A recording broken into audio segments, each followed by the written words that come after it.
I'm writing this story from the comfort of my family home, the place where all my happiest childhood memories were made. My name is Daniel, and I live in a quiet suburban neighborhood with my wife and 2 kids. Our home is warm, filled with laughter, and has always been my sanctuary.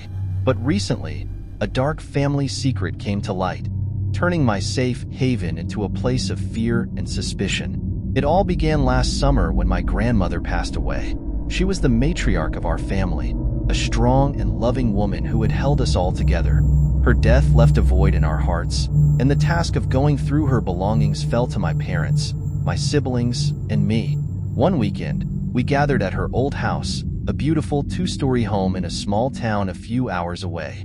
The house was filled with memories of family gatherings, holidays, and countless stories shared around the dinner table. But as we began sorting through her things, we stumbled upon something that none of us were prepared for. In the attic, hidden away in a dusty old trunk, we found a collection of letters and photographs that revealed a side of my grandmother's life that we had never known. The letters were from a man named Thomas, written to my grandmother over the span of several years. They spoke of a deep love and a secret relationship that had been kept hidden from the rest of the family. The photographs showed my grandmother and Thomas together, smiling and happy. But there was something unsettling about them. In many of the pictures, there was a young boy standing with them. He looked remarkably similar to my father as a child. The resemblance was uncanny, and it sent a chill down my spine. My siblings and I were shocked. We had always believed that our grandfather, who had died before we were born, was the love of her life. But these letters and photographs suggested otherwise. It seemed that Thomas was our grandmother's true love, and the young boy in the pictures might be our father's half-brother. We decided to confront our father about what we had found. He was visibly shaken and admitted that he had known about Thomas. He explained that Thomas was indeed his half-brother, but he had disappeared under mysterious circumstances when he was just a teenager. Our grandmother had never spoken about it, and my father had respected her silence. Determined to uncover the truth, I began investigating Thomas's disappearance. I searched through old newspapers, spoke to relatives, and even contacted a private investigator. The more I dug, the more I realized that something was terribly wrong. I discovered that Thomas had been involved in some shady activities.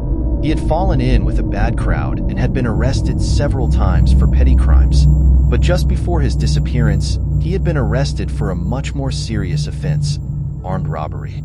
He was released on bail, and shortly after, he vanished without a trace. As I continued my investigation, I found a letter that Thomas had written to my grandmother shortly before he disappeared. In it, he expressed his fear for his life.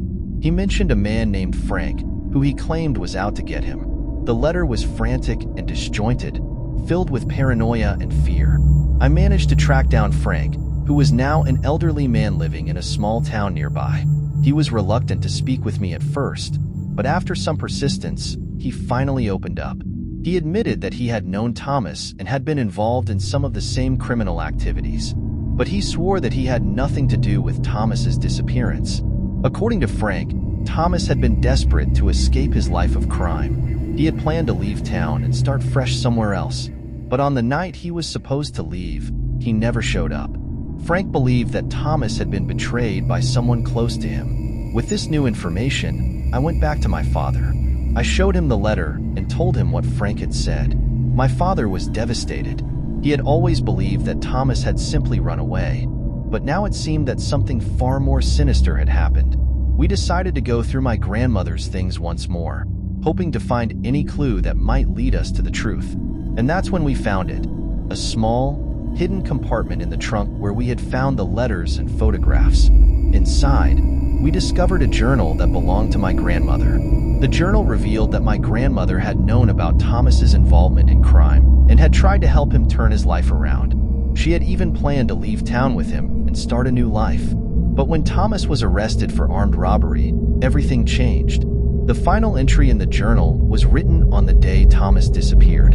In it, my grandmother wrote about how she had confronted Thomas about his criminal activities and had begged him to turn himself in. Thomas had refused, and they had argued.